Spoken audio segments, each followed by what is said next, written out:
Hello, everyone. We are starting our bi-weekly Fest webinar, and I'm very pleased to introduce my new colleague, Gabriela. Very glad to be here. No, we're glad that you finally joined us last time. Maria had to cover for Gabriela because she had the flu. Previously, it was me being sick, but we finally made this. It's great. Let me introduce Gabriela properly. A few words. Gabriela worked at Fast Markets, handling biodiesel feedstock for, I think, 5 years. Then she worked at Expana and finally joined Vesper, which we're very happy about. And now she covers basically all commodity groups, including oils and fats, and she will be a frequent host together with FICO for the webinar series, which we're all very glad about. Very excited to be here. If my accent doesn't give it away, I am American, but very excited to be on this side of the pond, based here in Amsterdam and working with Vesper. Yes, we are very glad too. So what do you think what's on the agenda today? Please share. Absolutely. We've got a couple topics to discuss today, as some of the usual suspects talking about the Middle East situation, with energy and the impact on veg oils, then moving into the continuing to develop El Niño. We'll talk a little bit about what's going on in Indonesia with biodiesel and export policies. And then we'll wrap things up with talking about supply and demand balances for crops. As a quick reminder, also, please feel free to ask questions at any time, and I will do my best to make sure we get to all of those. Anything we can't answer here, German and I will come back to you with next time. Awesome. So let's kick things off with the energy market. German, how is Brent price doing, and what are the most recent updates you have for us? Of course, let me share my screen and put on the screen the Brent price. Okay. Let me extend it. All right. So as you can see, clear decline for the Brent crude oil price. I think it lost around $4 since the previous week. If we talk about the August contract specifically, that's because the negotiations between the US and Iran are going well. Apparently, based on the news, Iranian and Omani officials confirmed that the passage through the Strait of Hormuz will be toll-free, and various agencies confirmed that the tanker flow via the strait increased, so oil supply is basically improving. And what was also very important for the Brent crude oil price and subsequently for the veg oils too, that the US temporarily eased the sanctions for the Iranian oil to be sold, as well as petroleum products at the full price till August 21st, because the negotiations for the longer term piece are still ongoing. So this is easing, of course, the situation in the energy markets and commodity markets overall, including vegetable oils. However, I talked to quite some people today, and you can also see it, let's say, when you read some articles, that everybody's trying to stay cautious because the negotiations of longer-term peace negotiations are still ongoing, right? So it's not done yet. The longer-term peace agreement is not signed, as well as the situation in Lebanon is not is looking a bit risky, I would say. So that's why, even though the overall story is bearish for Brent and more or less bearish for veg oils, which we'll discuss later, the story is not over yet. Absolutely. And so what's the impact we're seeing on the vegetable oils markets? Are you seeing a similar decline? So I wouldn't say, not exactly really. Palm oil was actually up same as rapeseed oil, whereas soybean oil went down and then managed to rebound. And the only one that was properly down among the big four was sunflower oil. Yeah, so the direction was mixed, and it's not, let's say, clear decline. Why did palm oil prices then increase and instead of decrease? I'm curious to know. Yeah, let me share my screen and open palm oil prices.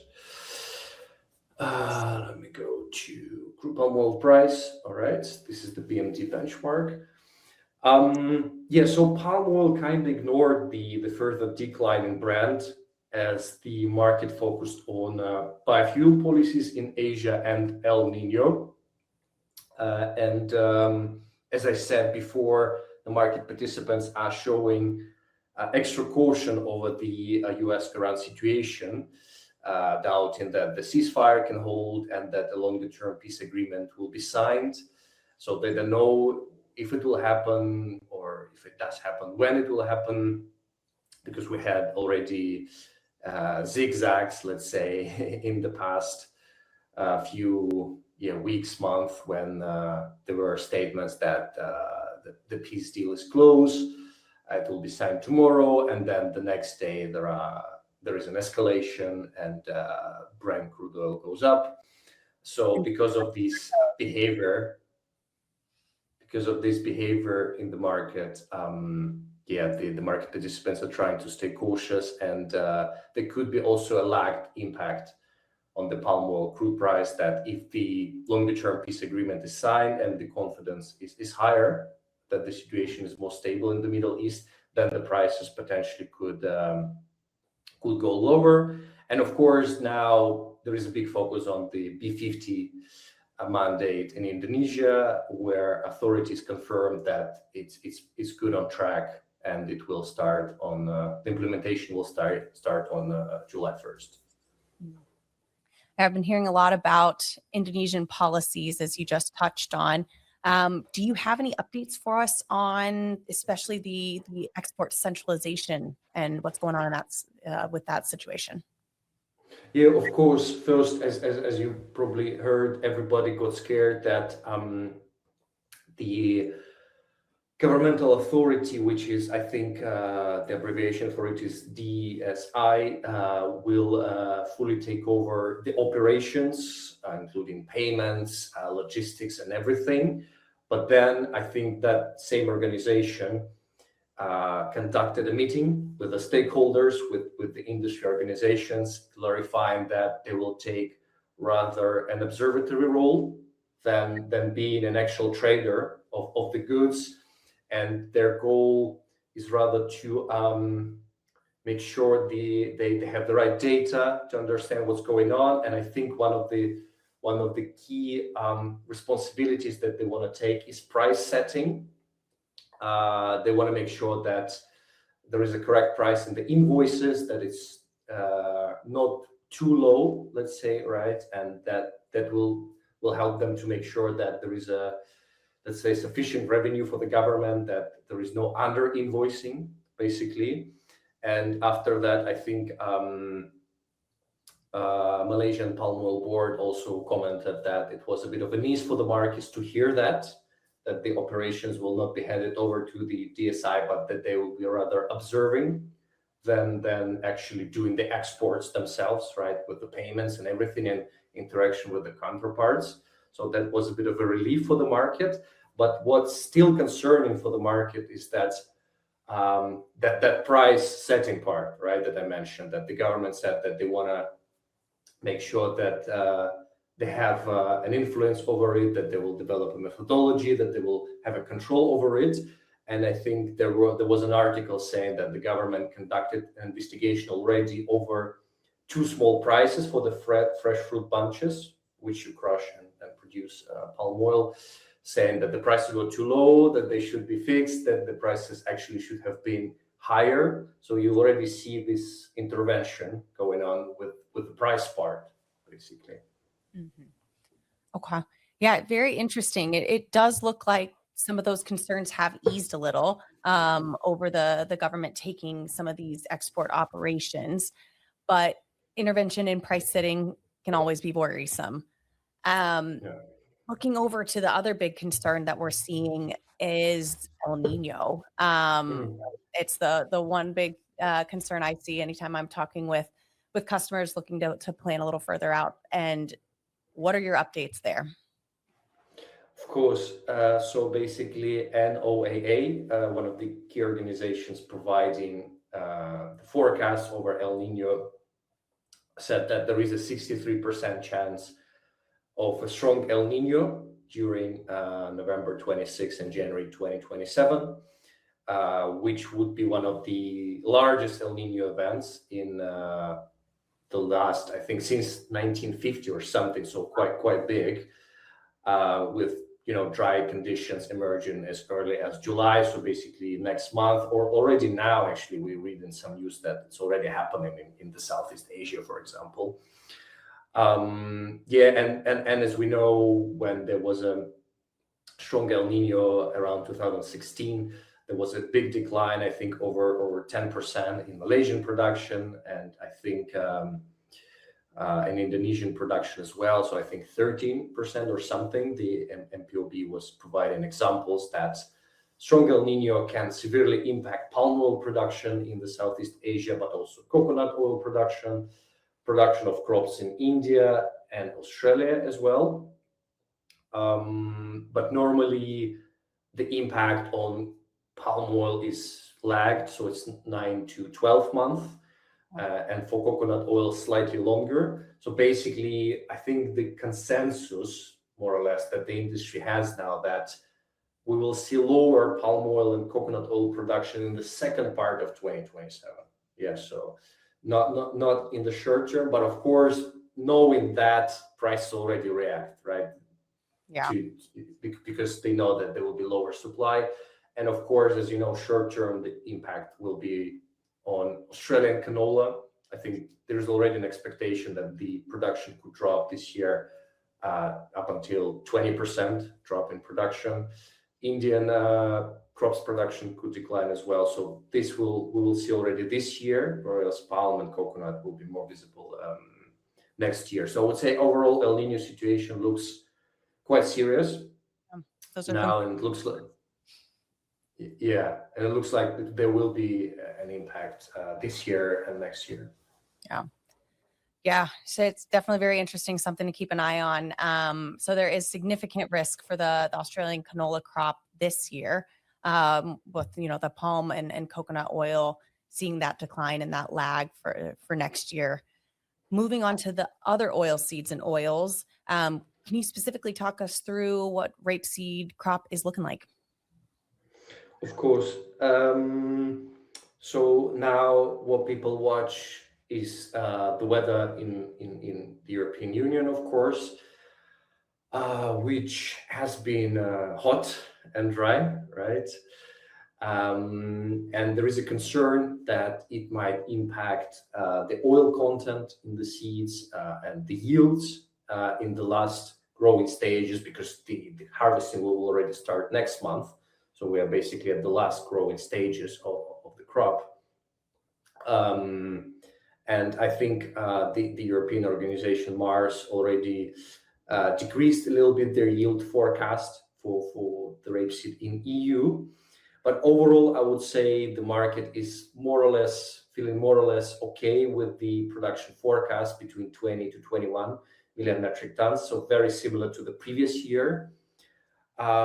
Whereas there are risks, as I said, in other countries, which put the overall global picture at risk in terms of production. So with lower expected Australian production and some risks in Canadian production, which could also be a bit lower, and where Ukrainian production might not be able to offset this, I think the worst forecast that I heard for the global rapeseed production next season, in the upcoming season, is the decline of 1 million metric tons, whereas the best case scenario is basically flat production, right? The same production as this year. So I would say there are some concerns at the moment, not too big, but they do exist. Yeah. Well, at the same time, though, we are expecting some strong demand for canola oil in America and for rapeseed oil in the EU, correct? Of course, yes. So there is quite a good appetite for crush in the EU, and I'm just going to quickly show you EU 28 numbers. So if we go to processing volumes, and we choose here rapeseed, and we choose year 28, and as you can see, the crushing appetite is above the previous year, right? It's looking quite strong. At the same time, what was interesting this year that because of the Ukrainian policy that they want to export higher value goods, Europe, or let's say Ukraine, was exporting more actively rapeseed oil rather than rapeseed, right? So you already can see where it's going at. That basically adds the cost for the European operators because they don't import the raw material, but they import the actual oil, which of course needs to be refined for food, for example, but that's already more costly. So Europe was crushing actively, it was importing more actively rapeseed oil, and there was a good appetite this year, and as you said, it's expected to be good because of the European policies such as the cancellation of double counting. Yeah, so basically this means the UCOME, which is based on used cooking oil, will not be counted twice in certain countries, which I think should be Germany and Netherlands, quite big markets for biofuels. And it means the physical demand for biofuels will increase, including for rapeseed oil-based biofuels, right? I think I heard the forecast that the rapeseed oil demand in Europe will increase by 7% next season, basically driven by the biodiesel sector. So that's the situation in Europe. So crop level will be similar to the previous year, as we said, but the demand for rapeseed oil will be higher, which makes the situation a little bit tighter, I would say, from the S&D point of view. Meanwhile, you also mentioned North America, right? And I think it's good to show canola crush in Canada here, right? So it's very obvious, right, here from the chart that there is active canola crush in Canada. And the reason for that, as we all know, the huge appetite for the biodiesel feedstock in US, driven by the high biofuel mandates. Canada now will be sending more canola oil to the US. They're, I think, trying to utilize more capacity for this at the plants.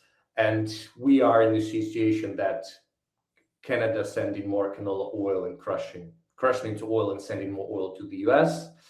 And Ukraine is preferring to send rapeseed oil instead of rapeseed. And Europe is increasing basically crush next year. So this basically makes the trade of canola and rapeseed a bit tighter. And we also discussed, right, that Australian crop could be lower. So that makes the global situation for the rapeseed and canola a bit tighter. Yeah, interesting. I think you said earlier the rapeseed and sunflower will trade places. So then looking over to the sunflower crop, what do you be seeing there? Yes, sunflower, of course. So I think Oil World said publicly in some article, that the production could increase, I think, by around 6 million metric tons globally, right? Which is quite a big increase in the coming season, so starting autumn. That's because of the expanded area in the Black Sea for planting. I've seen some reports on the planting progress, which is basically over in Ukraine and Russia, and the planting already exceeded the expectations, the planting area, I mean. So that's a big factor for the growth in production in the coming season. However, because there were some delays in the planting, this might also mean that there will be a delay in harvesting, right? So the supply gap might widen a little bit because of this. And people just need to keep this in mind. When it comes to, for example, Europe specifically, in the same report where Mars decreased yields forecast for rapeseed, they increased yields forecast for sunflower from I think 1.96 to 2.08, and that's already good looking production forecast, which could be over 10 million metric tons versus 8.5 this season. So, for example, if we don't just take the non-EU Black Sea, European production next season is also looking good. So overall, the opposite situation to the rapeseed, which could be tight, the sunflower situation is expected to be more loose. Okay. But so that's talking about kind of availability for next season, which will start in autumn. What are we seeing for availability right now? Of course. So let me also share the crush numbers. So we were previously looking at rapeseed. Now let's have a look at sunflower, EU 28. And here you can see that it's evident that crush is not looking great. So this season, Europe had obviously, and the Black Sea and Europe including, had a poor sunflower crop, right? That's why everybody got excited about the next crop, which is expected to be much larger. And Europe was trying to close the gap by importing sunflower from Argentina, right? And Argentina exported a lot. I think the exports this season could reach up to 1 million metric tons, which is a lot of sunflower for export. But the sunflower was not meeting the pesticide requirements set up in the European Union. That's why Bulgaria and maybe Romania, countries that were receiving Argentinian sunflower, they of course crushed it, but they had to send oil to other places such as Egypt and India, where the requirements for the limits for the pesticides is a bit lower, and because of that, active imports from Argentina of sunflower didn't really help, as you can see, the production of sunflower oil in Europe. And what was also challenging for the sunflower oil supply in Europe, the fact that Ukraine, which is the largest supplier of sunflower oil to Europe via exports, was also crushing less and exporting less this season because of not just because of the lower crop, but also because of the poor crush margins, right? So both in terms of its own crop, crushing seeds, in terms of crushing imported seeds, importing sunflower oil, it was all tight. And what was interesting, even that at the beginning, Romania exported a lot of its sunflower to Turkey because Turkey was offering good prices, which worsened, made the balance even tighter at the beginning of the season, right? So a lot of factors that basically drove this tight balance in Europe, which still, as you can see, because you asked me what's going on at the moment, and you can see that the crush in Europe still remains quite low. Interesting. Last but not least, as we have a few minutes left, let's touch on the coconut oil market. We've seen prices have been declining. Are we seeing that continue? Of course. Let me share my screen again, and I'll go to the Lorex section. I'll go to my Lorex dashboard. Where is this? I need to find it. Okay. So coconut oil, let me find it. Okay, coconut oil. Let's, for example, have a look at the CIF Rotterdam price for August, September. As you can see, prices continued going down. That's because of the improved supply, which is finally visible in exports. I think 2 weeks ago, we were showing export numbers from the Philippines which finally increased. So we see that the more product is finally being exported out of the key origin. Market participants say that the phase of high yields in the Philippines and Indonesia will probably continue in coming months, which should be pressuring prices. However, some bullish factors are also there for coconut oil, interestingly. So the first one, of course, is El Niño, and we discussed that the impact of it on production will be visible more in the second part of 2027, right? But another one that came again recently, the biodiesel policy, right? So the Philippine Agricultural Secretary basically endorsed the private sector-backed policy resolution calling for the increase to P5, basically increasing blending mandates in the Philippines to 5%. And in the Philippines, they use coconut oil, right, for the biodiesel production, which is called CME, coconut methyl ester.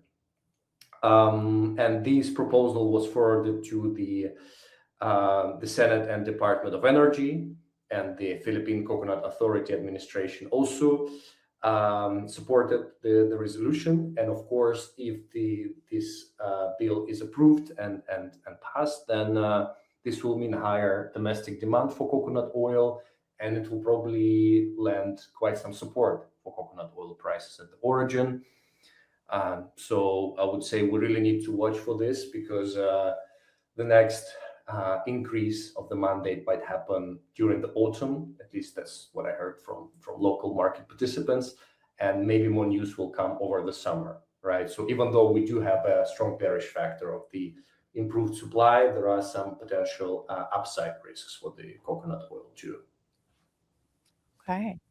So lots to continue keeping an eye on with the war in the Middle East, which hopefully we're continuing on a ceasefire path, and keeping an eye on El Niño and some of these biodiesel mandates as they continue to impact these markets. Let's double check and see if we've got any questions in the chat. I don't think so. I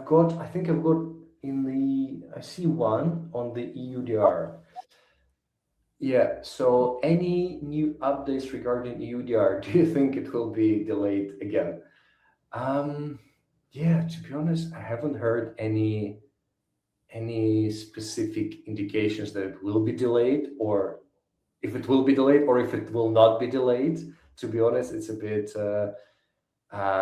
yeah, I think companies have been doing quite active preparation, so I don't think there is a high chance that it will be delayed, but we'll keep an eye on this. I haven't heard any specific news about that. I think that was the only question that we've got. Yeah, I think that's it for today. Awesome. Well, thank you so much for your time, German. It's been a pleasure to join you, and look forward to future webinars. Yeah, me too. Thanks everyone for joining. Bye-bye. Bye.